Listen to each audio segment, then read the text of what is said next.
Hello and welcome to another episode of the Average Joe Football Show. I'm your host, Joe Fair. Thank you guys so much for tuning in to another episode of Bruce Willis's favorite football podcast. Oh? That's right. I'm joined once again by my illustrious producer, Joe Teason. How's it going, Joe? It's going swell, swimmingly. Very good. It's good. Why? What? Bruce Willis? Can we start this again? Bruce Willis. Yeah. Is he trending right now, or what's going on? No, I just couldn't think of a name. And you forgot him as the bald guy last week, didn't you? I really wish I would have drafted him in my bald guy draft last week. Him over Vin Diesel I would have taken. Oh, yeah? My wife is the one who reminded me because my wife has a crush on Bruce Willis. Why? I don't know. He's so old now. He's old. Listen, but he's like really old now. Yeah, well, listen, some old guys, they still got it. Bruce Willis still has it, man. You ever seen Die Hard? Yes, I have. Well, yeah, I've seen one. How many? Is there more than one Die Hard? There's A Good Day to Die Hard, and then there's... No, I have no idea. I've never seen any of the movies. I've never seen it either, and my father-in-law made fun of me because I never seen it. Yeah, they're apparently really good movies. I've never... my wife is like just all the way into that movie. Like I think she's... I don't even think she knows that I haven't seen any of the Die Hard movies. But Really? Yeah, so... Wow. Maybe that'll have to be our next project after we watch the Fast and the Furious movies. Is watch the Die Hard movies? Yeah. How many are there? Can we not look this up? I think, hey Siri, Oh, you don't have to. how many Siri. Die Hard movies are there? Here are movies matching Die Hard. Die Hard. Die Hard 2. Die Hard 4. What?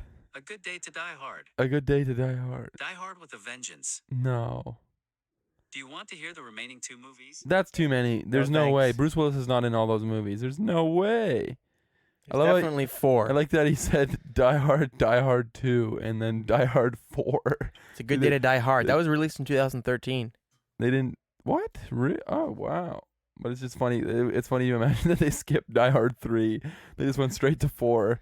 Like, you guys don't want to see 3. We're just going to move straight to 4. You don't want to see how 3 ends. Yeah.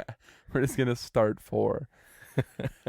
Yeah. That's great. But, yeah, Joe, how you been? Good. Good. Very good. You got anything going on in your life? Oh, okay. What? Getting up in my personal life again. Okay, Trying to open no. up another can of worms. No, we don't have to. Actually, I would prefer to not to, actually. Okay, fine. No, please. I did my first fantasy draft of this season. Oh, yeah. Yeah, this is the Average Joe Football Show. Our after all. fantasy draft is starting next Sunday. Yeah, next Sunday we're doing our fantasy draft. I'm not going to talk too much about this fantasy draft because it's not the one that's including you. However, I do want your help on something when it comes to my fantasy. Is it a team. name? Yes. Oh, baby. Okay. Listen, I have two players that...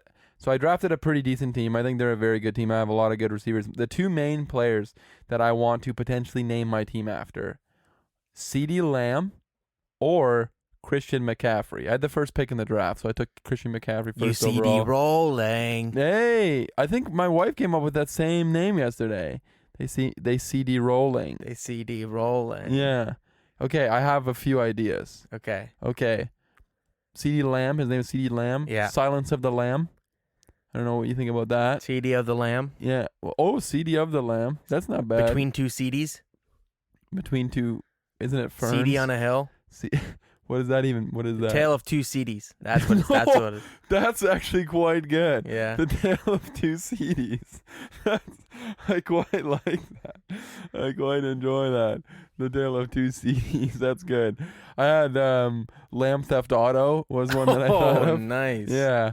Also, so McCaffrey. Yeah. McCaffrey is Sue Caffrey. I don't know what you think about that one. McCaffrey is Sue Caffrey. Yeah, I like that. That's a good one. Isn't that pretty good? That is really good. Yeah, I don't know. Those are just a few names, and I'm wondering which one you think is the best one. Which one I should name my Tale of two CDs. Tale of Two CDs is No. pretty dang good. I don't want to like steal the show or like take your thunder or anything. Yeah, no. Tale of Two. The only problem I think is that it may be a little long. Just do tale of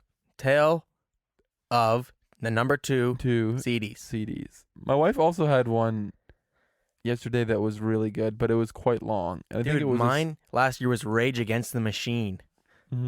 So I guess, but that's like 4 words. Rage Against. Okay, that's 4 words as well. yeah, I'm not quick with that stuff, man. Okay? you're dumb with that stuff. I'm dumb with that stuff. Oh man, my wife had a really good one yesterday. What was it? Oh, shoot, I don't know. I'm never gonna remember it now. But it was also really good. But it was like way longer than the one that you just. Hang on, we'll be right back on the pod. I'm gonna see what it was. Are you calling her? Yeah. Hello? Hey, what was that one fantasy name that you came up with yesterday that was really good? Now you see it, now you don't? Now you see, now you don't. Yes, that was it right there. That was perfect. Perfect. I think you're going to be on the podcast now, so. Okay, you want me to come in or just like phone call? Well, no, this was the podcast. Right, okay. Yeah. So, anyways, I'll talk to you later. Bye, I love you. Yeah, I love you too. Yeah, now you CD, now you don't. That's very I thought good. that was pretty good. That is hilarious. I'm trying to think of like something with macaf, like caffeinate, like caffeinated, macaffeinated, or My like calf hurts. decaf, like CD calf. Yeah, it was dumb. What was that? What was yours? Nothing. Okay. My calf. Yeah.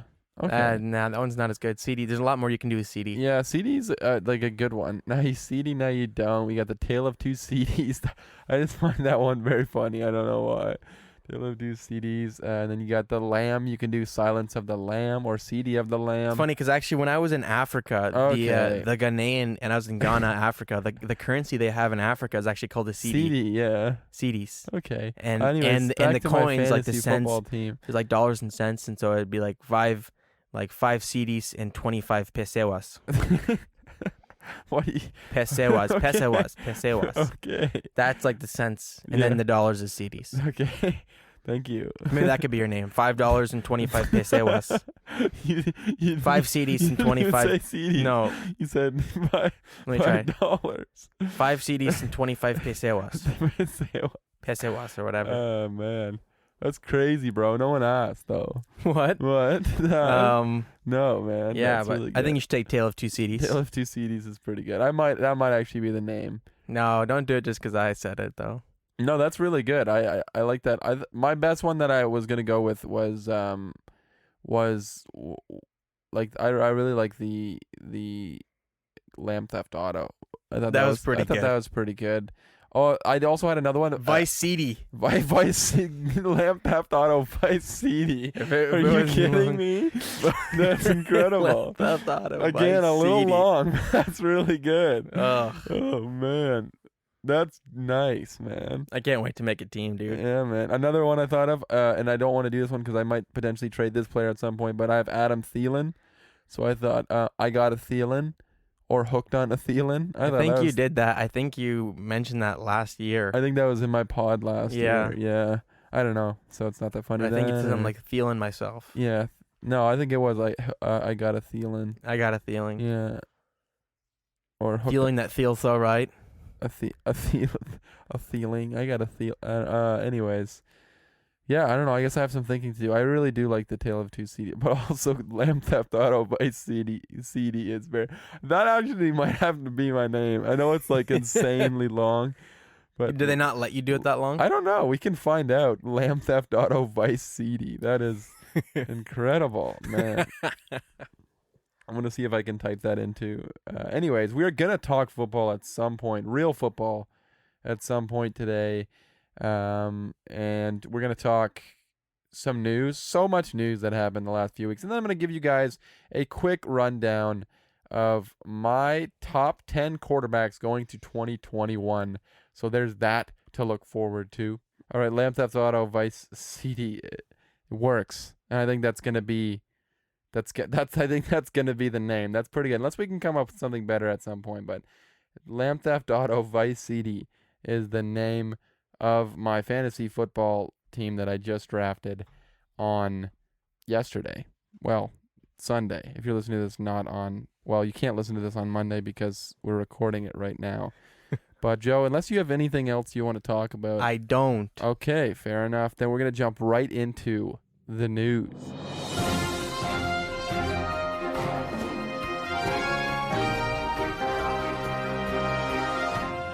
First up in the news, we got the Panthers signing wide receiver Robbie Anderson to a 2-year, $29.3 million contract extension.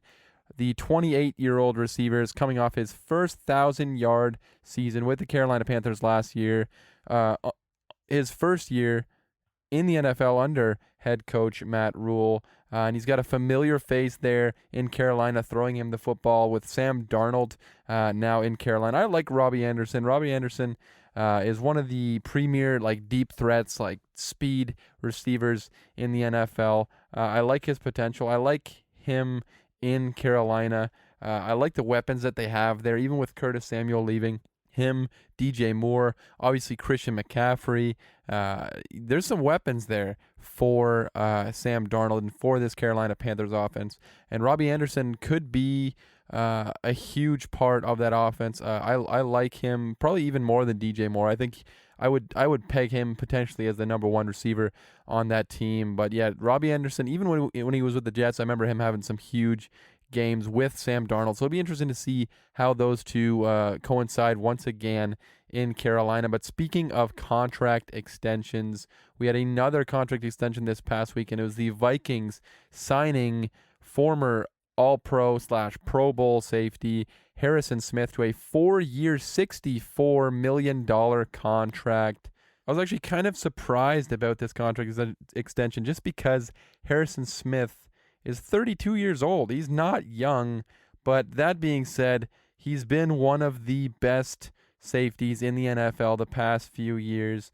Might have fallen off a little bit these last few years, but still, I would say one of the better safeties in the NFL and such a big part of that defense. So a good re-signing there for the Mike Zimmer-led Vikings defense. And then moving over to some injury news that we had this past week. We don't want to talk about injury news, but we have to talk about two key running backs going down for this season, which sucks. I mean, I feel like this offseason we've been okay with injuries. We didn't get these huge devastating injuries to superstars per se. I mean, we had some, like Dak Prescott. We don't know exactly what's going on, but he looks to be ready for week 1. And now Carson Wentz looks like he's potentially back for week 1 as well. But this week we got some really tough news from a couple of young running backs. First up, Travis Etienne, the rookie running back for the Jacksonville Jaguars,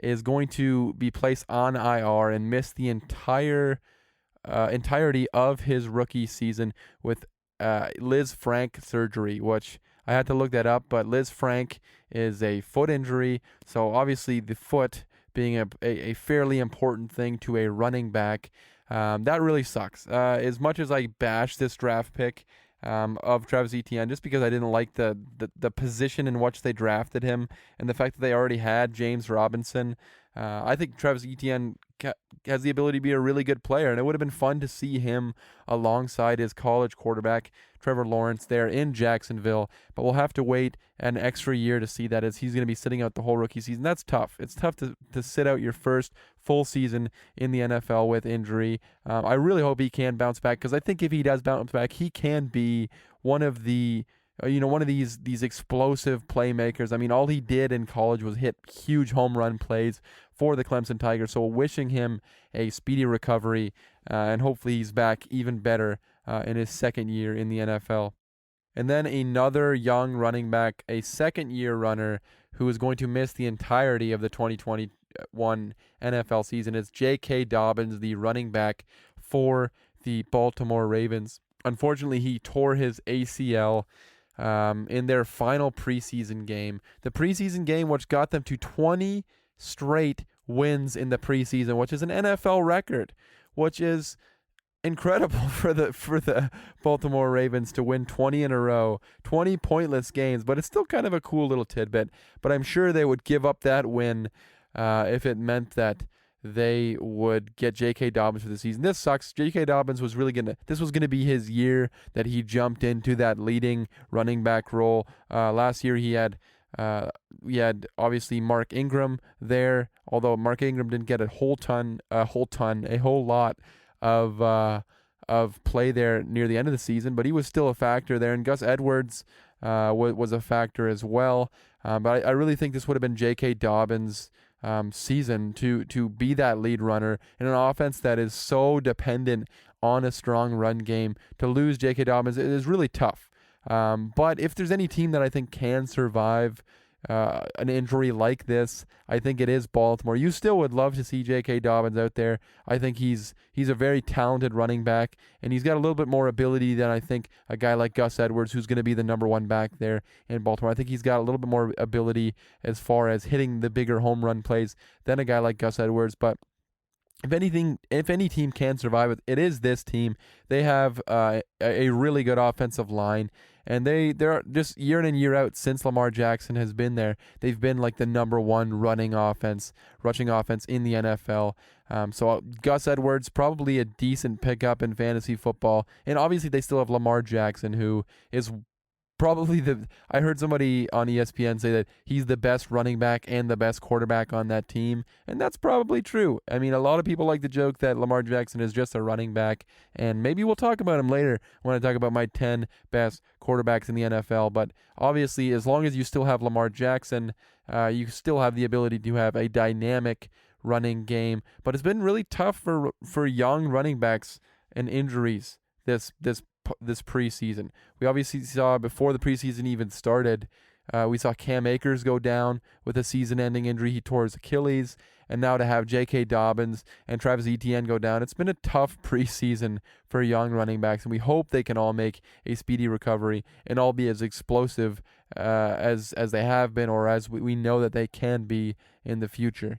Then on to the next news item, and I'm just going to go over a bunch of quarterback battles, some that have been settled, some have not been settled, but we've talked about these at length the last really 2 episodes of the podcast, all the quarterback battles that happened this preseason. We're not going to talk too much about the preseason games that went on this past weekend. To be honest, I didn't watch a whole lot of the preseason games that went on this past weekend. I was quite busy with prior arrangements, so I didn't get to watch a whole lot of preseason football. But I will talk about some of the battles. The Saints and Sean Payton, the head coach there of the New Orleans Saints, officially named Jameis Winston as the Week 1 starter against the Packers. And this was something that I think a lot of us saw coming for a while. I've talked about it a few times on this podcast, how Jameis Winston was everybody kind of felt like Jameis Winston was going to be the starter there.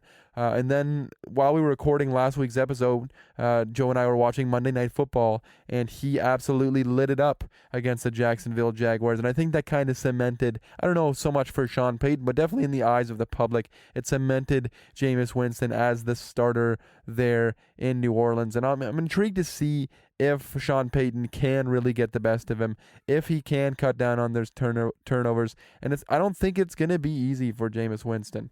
Whether it's Week 1 against a very good Packers team in a pretty good secondary there, obviously with Jair Alexander, I think that it's going to be tough because Michael Thomas is not going to be there probably for half the season, if not more. They don't have a whole lot at wide receiver. Alvin Kamara is really it as far as like elite receiving threats. So it's going to be tough for Jameis Winston, but the 27-year-old signal caller has the ability to revive his career in New Orleans. And if he has an incredible season, he's due for that big contract extension that he's never gotten before. But it'll be interesting to see how that plays out in New Orleans.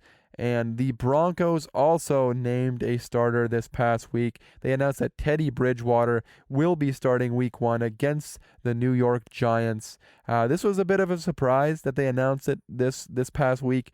I always felt that the better scenario for the Broncos, for Bronco fans, was that Drew Lock was the starter. And I like Teddy Bridgewater. I think Teddy Bridgewater is a good quarterback. I just feel like we know who Teddy Bridgewater is. We know what he is. We know he is, he's a fine quarterback. He's a game-managing quarterback. But as Broncos fans, you had to have wanted Drew Lock to take that next step and become the starter and win the job against a pretty good quarterback. Like Teddy Bridgewater, for as much as people say, I'm not trying to hate on him. He's a good NFL quarterback. It would have been nice to see Drew Lock take the job away. And early on in the preseason, I really thought that it was Drew Lock's job. He played really well in that first preseason game. But the past 2 preseason games, Teddy Bridgewater's come out, played really well, and I think he impressed a lot of guys. And I think Vic Fangio, he talked about in his press conference that this is the kind of quarterback this is the kind of quarterback that Vic Fangio wants. He doesn't want a guy who's going to go out there and risk it all and throw these interceptions. He wants a guy that's going to manage the game, a guy that's, he might not make these impressive plays, but he's just not going to make things hard on the defense. This team is going to be built around that defense, and they have a very good defense, and they have the best defensive coordinator in the NFL as their head coach in Vic Fangio. So the Broncos, I think, will be an interesting team to watch this upcoming season, because if Teddy Bridgewater can all of a sudden, we get the best version of Teddy Bridgewater. Maybe it's a little bit of an enhanced version of what we saw in Carolina last year. I thought he played pretty well at times in Carolina, but if we get a really good version of Teddy Bridgewater, and it's possible with the weapons like Jerry Jeudy, like Cortland Sutton, Javonte Williams, the rookie that they drafted, Noah Fant at the tight end position.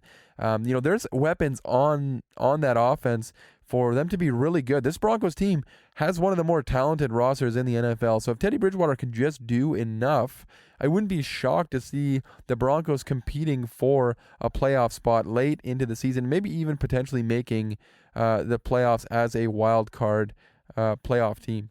But then on to a couple teams that have yet, as of recording this, have not announced their starter. Although one of them might have been resolved just due to injury. San Francisco, Kyle Shanahan, the head coach, did not announce the starting quarterback at this point. However, this evening we actually got word that Trey Lance is dealing with an injury, some sort of chip on a bone in his hand, and he's going to miss at least a week with that injury. So that kind of tells you that Jimmy Garoppolo is most likely going to be the starter for week 1 of the NFL season. Maybe I'm wrong. Maybe Trey Lance comes back a week from now is still, time to come back, but I would be surprised if Trey Lance is starting week 1. I think Jimmy Garoppolo, that's his job to lose at this point. I think they've both played okay in the preseason. They've had their moments. But Jimmy Garoppolo looks to be the starter there. But nothing's been announced in San Francisco at this time as of Monday night when we're recording this. And then on to New England. Also, Bill Belichick refusing to announce who his starting quarterback is going to be for week 1. Cam Newton and Mac Jones have both played quite well at times. Mac Jones, according to a lot of people, has thoroughly outplayed Cam Newton, both in training camps and in preseason games. I've been really impressed by Mac Jones throughout this preseason, and apparently he's really impressed in training camp. And Tom Curran, the writer for NBC Sports Boston, actually said there is no reason for Mac Jones, based on training camp, based on preseason, there's no reason why Mac Jones shouldn't be the starter there. And this is one that, from the beginning, when they drafted Mac Jones, I was convinced, Cam Newton was going to be the starter there. And I think up until the preseason really started, it seemed like Cam Newton was the starter. Bill Belichick even said Cam Newton was the starter, announced that Cam Newton was going to be the starter. And now Bill Belichick, he's not announcing that. And this is intriguing. I'm very curious to see what happens here with this one. Who's starting week 1 against the Dolphins? Will it be Mac Jones playing against his former teammate at Alabama in Tua Tagovailoa, or will it be Cam Newton? Definitely interesting, and we'll keep an eye on that one. Andy Dalton, we talked about already. Nothing's changed there. He is still projected to be, he's been announced by Matt Nagy to be the starter against the Los Angeles Rams in week 1. And then on to another competition that was ended this week, and Trevor Lawrence was named the starter for the Jacksonville Jaguars. Head coach Urban Meyer announced this past week he will start week 1 versus the Houston Texans. What a good way to start off your career against probably the worst team in the NFL. And speaking of that competition, Trevor Lawrence won it. The other guy that was in competition with him and competition in air quotes. We all knew this was Trevor Lawrence's job from the beginning. Gardner Minshew did not play well enough this preseason, and he did not play well enough to even stay on the roster as he was traded to the Philadelphia Eagles for a 6th-round pick. He'll now become the 3rd-string quarterback there in Philadelphia, and I tweeted as soon as this trade, I don't even know if I tweeted. I texted our good buddy Joel, who we've had on the podcast a few times. I texted him and said Gardner Minshew will start at least 8 games this season for the Philadelphia Eagles. You know, I've talked about a few times I'm not entirely very high on the Eagles going into this season, and I wouldn't be surprised if Gardner Minshew is starting a significant amount of games. Gardner Minshew, I still think, is a good quarterback. I like Gardner Minshew. I loved Minshew Mania. That was a fun time. And I think that he's a good enough quarterback to start some games there for the Eagles. But you'll have to not only surpass Jalen Hurts, but before that, he'll have to get past Joe Flacco there in Philadelphia.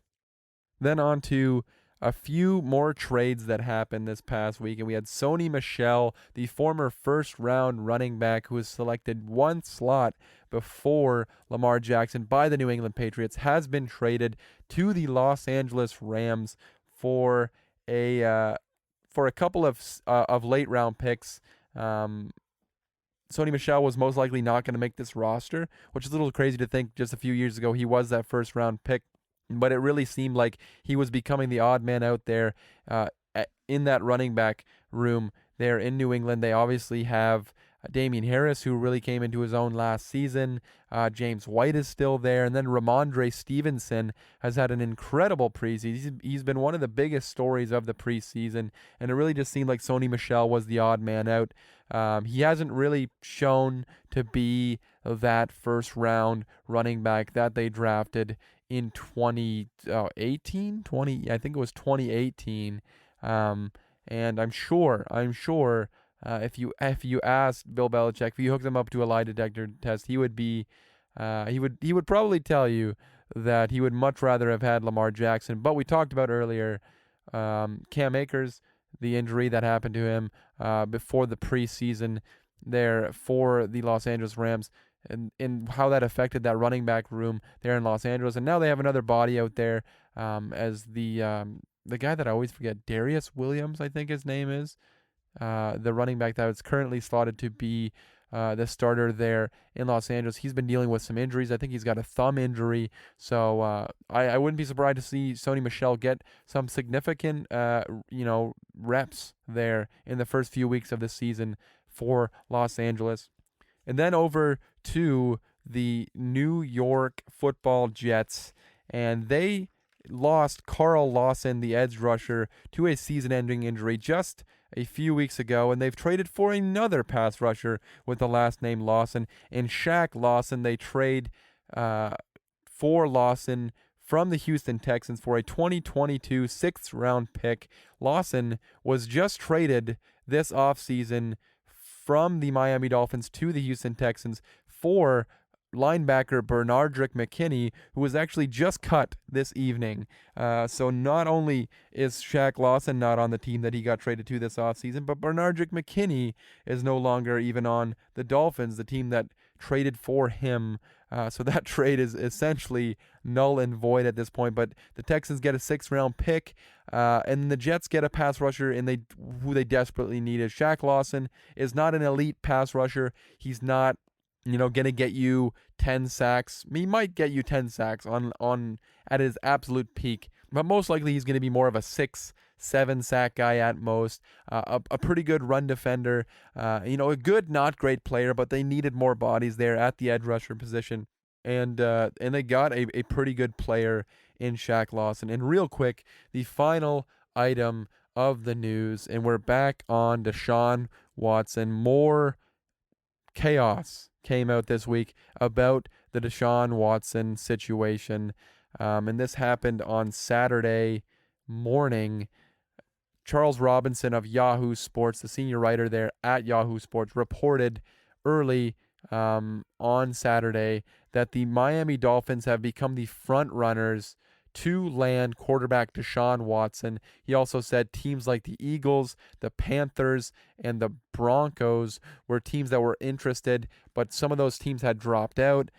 just because the asking price from the Houston Texans is still too high. He said that the asking price from the Texans still seems to be 3 first-round picks and 2 second-round picks, which is absolutely absurd. I would probably eat my own shoe if the Texans would get 3 first-round picks and 2 second-round picks for Deshaun Watson. But as far as the Dolphins being the front runner for Deshaun Watson, I tweeted when this news came out, I said, are we seriously doing this again? Because as a Dolphins fan, we got all excited. Tua was looking really good going into the regular season. He played really good in the preseason. All the Dolphins fans were able to get behind him. We're excited. He's looking good. He's going to be better in year 2. And then this news comes out again, and we have to deal with the fact that Deshaun Watson could potentially end up on the Dolphins. The Dolphins could give up significant draft capital for a guy that probably won't even see the field in 2021. A guy that we have no idea where he's going to be anytime soon. Deshaun Watson obviously still dealing with not only not wanting to be in Houston, but just a slew of legal issues as far as sexual assault allegations go. He's got 20 plus sexual assault allegations from different massage therapists. He's got criminal complaints against him, and just a messy situation. And I can understand why the Dolphins are doing this. They're trying to get a Maserati for the price of a Honda Civic. They're trying to get Deshaun Watson at his absolute lowest value. They're trying to get really good value for a top 5 NFL quarterback. And all the legal stuff aside, Deshaun Watson is a top 5 NFL quarterback. And if it wasn't for all these legal issues, Deshaun Watson would have been traded, and he probably would have been traded to Miami months ago. We had Jeremy Klump on probably about a month back, and Jeremy said the same thing. We both were in agreement that he would be a member of the Miami Dolphins, if not for all the legal issues. And I truly believe that. And Charles Robinson basically reported that the Dolphins are still very much interested. They were the only team that did not say that they were not interested in Deshaun Watson. So he apparently has some high-ranking sources in these organizations. So take from that what you will. But to me, with this situation for the Dolphins, it's frustrating for me.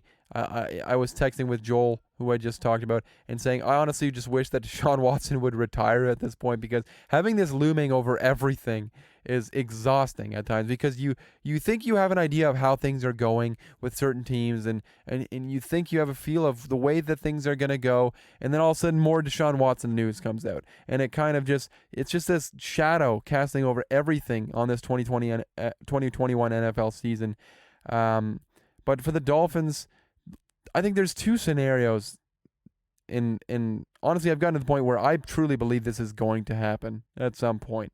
I truly believe, I can just feel it. I don't know what it is. I can feel it in the air. I feel like Deshaun Watson is going to end up on the Dolphins, and the Dolphins fans are going to have to somehow figure out how to feel about all of this, how to feel about acquiring an elite quarterback that has off the field issues. And for me, there's two scenarios I think that this could end up. The first being best case scenario. Deshaun Watson is traded to the Dolphins. He comes to a settlement with all these women. They figure this out. He settles, or they all settle. He pays these women. These allegations go away, and let's say fast forward 3 years from now, Deshaun Watson's a top 5 quarterback. He's an all-pro quarterback. Everybody forgets all about these allegations. And I know that sounds harsh to say forget about these allegations, and I'm not saying that's the right thing to do. I'm just saying that's what happens for really good football players, is people forget. Nobody talks about Big Ben's sexual assault allegations anymore. Nobody talks about Zeke Elliott's sexual assault allegations. Nobody talks about Antonio Brown and his off the field issues. When Michael Vick was tearing up the league with the Eagles there for a bit, people forgot about what he did as far as fighting dogs.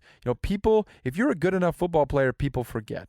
And I think that's what the Dolphins are hoping for, is that this stuff goes away if they trade for Deshaun Watson and he plays so well, and a few years from now people forget. And Deshaun Watson, who's been a model citizen up until this point, gets back to that image. Obviously behind the scenes he was not a model citizen, unless and again, allegedly he wasn't. I'm not going to implicate him. I don't have the legal prowess to do that.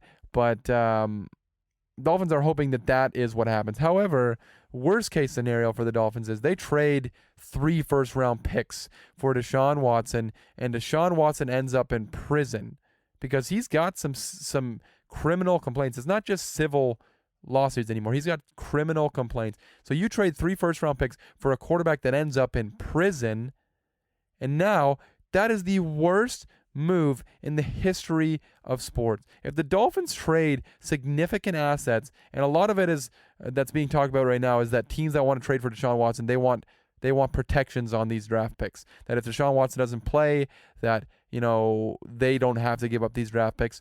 We'll see how that works. But if the Dolphins give up significant draft capital, and now they've completely moved on from Tua, whether or not Tua is there, and there's still, I think, very reasonable expectation that if Deshaun Watson gets traded to Miami, that Tua's going to stay there, because the Texans don't seem interested in Tua, and the Dolphins might just say, hey, Tua can just play until Watson's ready. But now you've disgruntled Tua. Tua probably doesn't want to be there anymore. Deshaun Watson's in prison, and now you have egg all over your face. This probably ends up with Brian Flores being fired, Chris Greer being fired, and you probably set your franchise back a decade if this doesn't work out, because you gave up all this draft capital for a guy that won't even play for you because he is a criminal. And again, this is just saying the worst case scenario. I'm not saying that Deshaun Watson is guilty of these things. I'm not saying that he's innocent of these things. I'm just saying worst case scenario, this happens. So to me, this is such an incredibly messy situation, but yet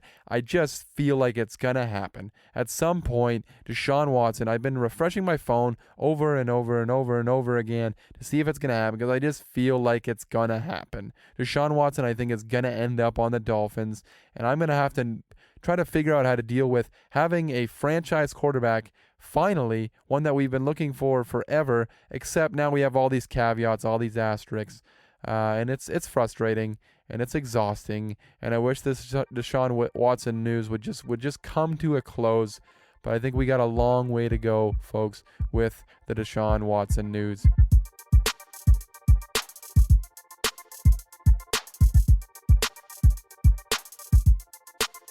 And then to close out the show, I'm just going to go over real quick my top 10 quarterbacks.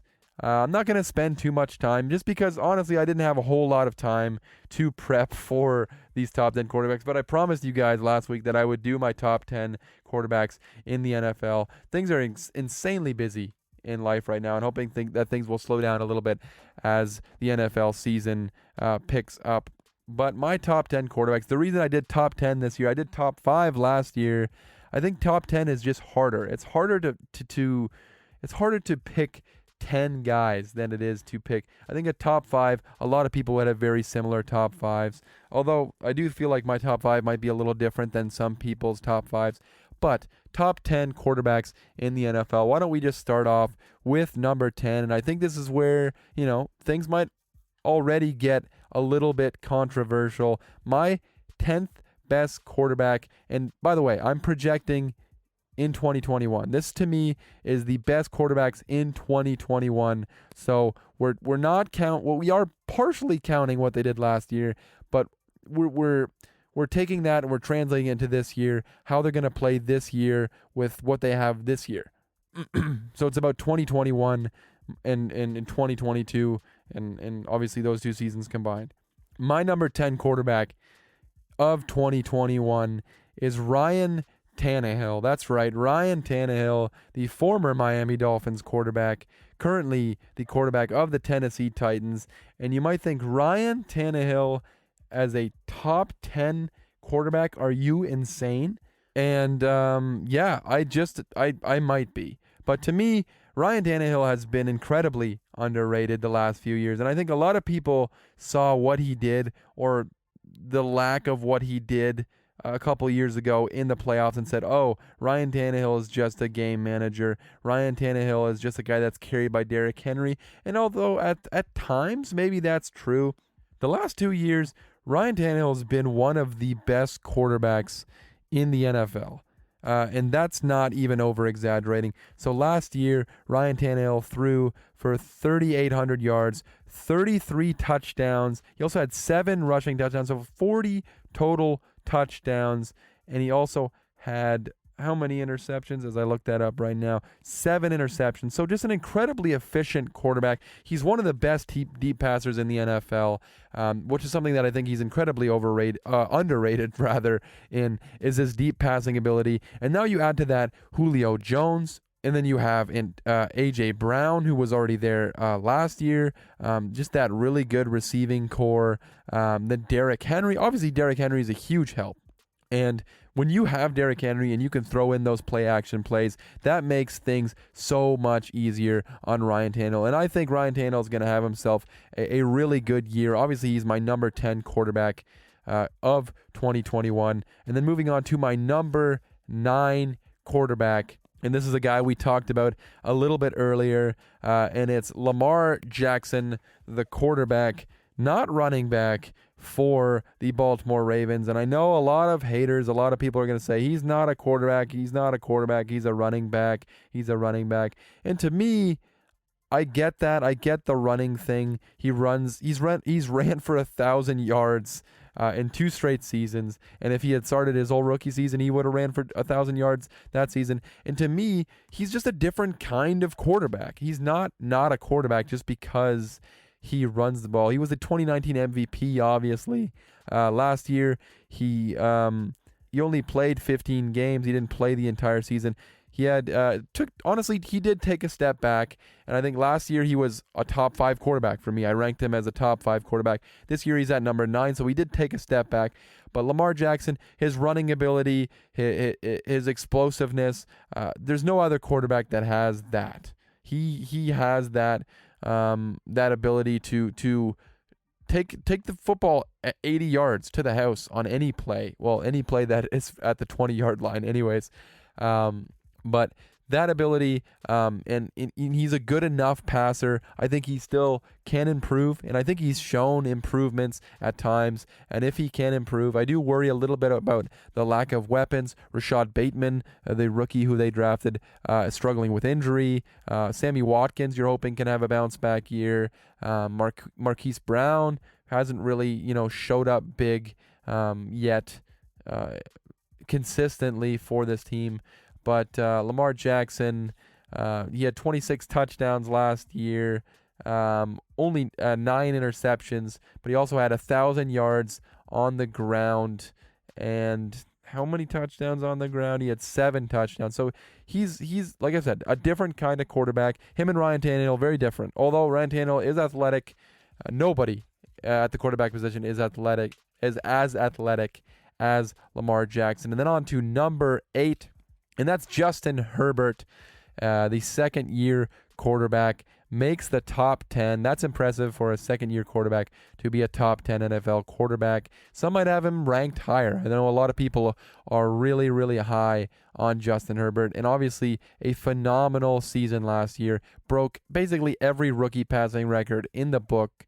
Passed for over 4,000 yards and just was an incredibly efficient quarterback. I am expecting minor regression. There's a couple, him and another quarterback that we'll talk about a little bit later. I just feel like they're going to regress a little bit to the mean, and that's not saying that they're going to be terrible quarterbacks. I still, obviously, I rank Justin Herbert as my number 8 quarterback in the NFL, ahead of former MVP Lamar Jackson, but his efficiency on third down, his efficiency against the blitz, there are things that have been proven to be hard to duplicate. So this season, we'll see. Maybe he will just duplicate it. Maybe he's just amazing. And, the Chargers have a franchise quarterback for 20 years. And I think there's a very good chance that he is a franchise quarterback for 20 years. But he played really impressive last year. So Justin Herbert's my number 8 quarterback in 2021 in the NFL. And on to number 7, and it's Matthew Stafford of the Los Angeles Rams. And I am completely bought in on Matthew Stafford heading into 2021. I'm bought in on this Los Angeles Rams team. Matthew Stafford finally will have a chance to prove doubters wrong, to play on an actual winning team. He's played with the Lions for so many years. Last year in 16 games, he passed for over 4,000 yards, 26 touchdowns, along with 10 interceptions. And he's just a consistently good quarterback. I'm really excited for Matthew Stafford, and I can't wait to watch this Rams team. Him, Robert Woods, Cooper Kupp, who are, those two are one of the more underrated wide receiver duos in the NFL. Then you add Sean McVay, the best offensive mind in football. It's an exciting thing, and I think we're going to see fireworks from this offense at times. You add in Deshaun Jackson, who I didn't mention earlier when I talked about the receivers, but that big playability, even if it's only for 2 games because he's always injured, I think that excites me. So Matthew Stafford, my number 7. And then number 6, I have Dak Prescott. He was a guy that I was extremely high on last year. I think I had him ranked at number 5, or in my top 5 anyways. But Dak Prescott, coming off a brutal injury, you hope that he can recover. And if he does, I have no doubt in my mind he'll be a top 10 NFL quarterback. And I think by the end of the season, he could be a top 3 NFL quarterback if everything breaks well. But the guys in front of him are just, it's too hard right now to put them lower than Dak Prescott just because of the talent at the top 5 quarterback positions. But Dak Prescott just misses out on the top 5. He was on a torrid hot pace before he suffered that injury last year. I picked him to win MVP this year. Will I do it next week when we predict the NFL awards? I don't know. You'll have to tune in next week. But Dak Prescott is my number 6, and then we get into my top 5 quarterbacks. And number 5, and this might be controversial, but I have Josh Allen at number 5. Josh Allen's season last year was absolutely bonkers, and it was after an offseason that I, along with many, many people, completely counted out Josh Allen. I'm not going to lie.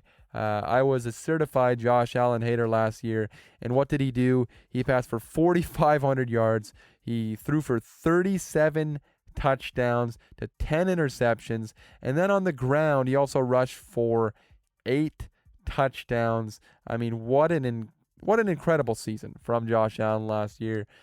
It would have been MVP if not for Aaron Rodgers, who, spoiler alert, we're going to talk a little bit later about on this podcast. But Josh Allen, he's another guy like Justin Herbert that I could see regressing, and that's why I have him at number 5 and not higher. And again, regression does not mean they're going to be a bum like I thought Josh Allen would be last year.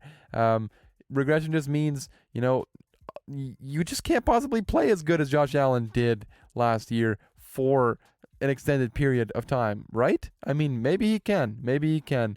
But Josh Allen, number 5. Then number 4, Russell Wilson. This is one of the guys who just, I put him over Josh Allen just because of longevity. He's done it for longer. I can trust him. And I love the weapons there in Seattle. DK Metcalf, I think, is going to develop into one of the top receivers in the NFL. Tyler Lockett, so fun to watch. Chris Carson out of the backfield. And then Gerald Everett, the new tight end they brought in from Los Angeles. He's been a hot name in training camp. So Russell Wilson at number 4. And then we get into my top 3. And this is where things get a little bit interesting. I think we all know who number 1 is going to be. So we won't. I don't know. There's no surprise there. I think everybody should have the same number 1. But for me, number 2 and number 3 are the ones that I might get a little backlash from, because number 3, I have Aaron Rodgers, the quarterback for the Green Bay Packers, the defending MVP. And then my number 2, I'm just going to say them both at the same time, is Tom Brady. And people might think this is insane, especially after Aaron Rodgers came off of an incredible MVP season, a revenge season. I rooted so hard for Aaron Rodgers last year. But the way I'm looking at it is, if I want a quarterback for one game to win me one game, who do I want? Is it Aaron Rodgers or is it Tom Brady? And honestly, it's Tom Brady.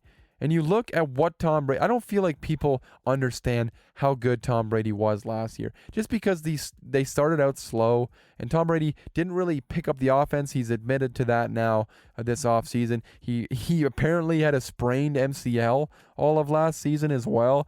You look at how well he played last year. And at 43 years of age, he was one of the best deep ball passers in the NFL, which is something that people for years thought he didn't have the arm to throw deep anymore. And then he just was one of the best deep ball passers in the NFL. And Aaron Rodgers, obviously, an incredible deep ball passer. Aaron Rodgers has a way better arm than Tom Brady has ever had.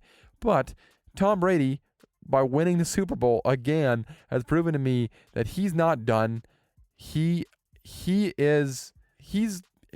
of the best quarterbacks in the NFL. And he's a guy, if you want to win one game, he's going to win you that one game. And it's that winning mentality, and it's how well he played. And the weapons that he's going in with this season with Mike Evans, Chris Godwin, Antonio Brown. I mean, incredible array of weapons. He's bringing back that entire Tampa Bay Buccaneers Super Bowl team. That's why I'm higher on Tom Brady in 2021 than Aaron Rodgers. And it's crazy to talk about a 44-year-old quarterback being this good, but I really think Tom Brady has a legitimate chance to win MVP in 2021. And Aaron Rodgers has a legit chance too, but if I'm picking one quarterback to win that one game between these two guys, I'm still taking Tom Brady. And obviously, my number one quarterback in 2021 is Patrick Mahomes. There's no surprise here. Patrick Mahomes has been, he's changed the game. He's the most talented quarterback I've ever witnessed in my life. And genuinely, talent-wise, I've never seen a player like Patrick Mahomes.